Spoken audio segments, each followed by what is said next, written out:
What's the biggest constant in your life pre and post kids? Video games. Yes!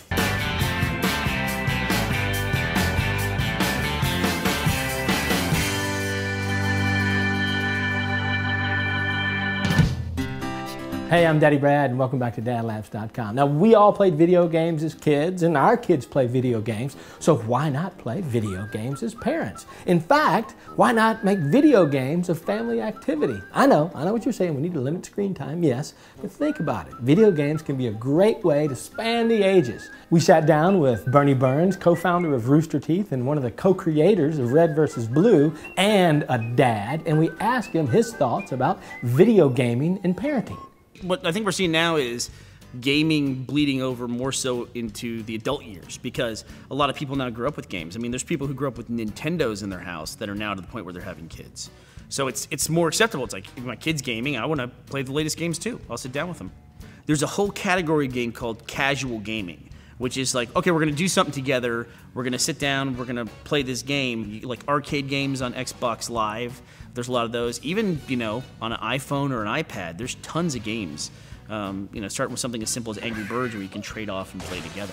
Those are the ones we like to do a lot. This is a great online activity, right? If you have a relative or, you know, a grandparent who lives in a different city, yeah, if you can get the, I mean, we've all done it, right? Where you have the grandparent on the phone and you're like, say hello to your grandmother, and they're like, hi, you know, it's like, and you're like, come on, talk, and you know, the grandparents are doing anything they can to get the kid to tell them what's going on.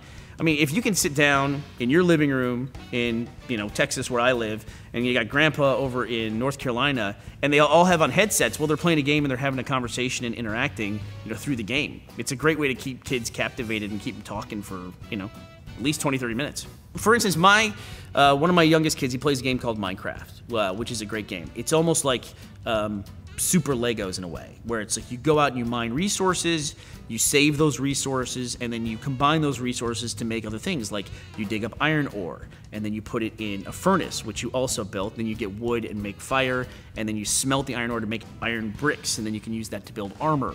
And then as you invest the time of cultivating these resources and saving them up, and the ingenuity to create something new, then you have these cool constructions that you can show other people.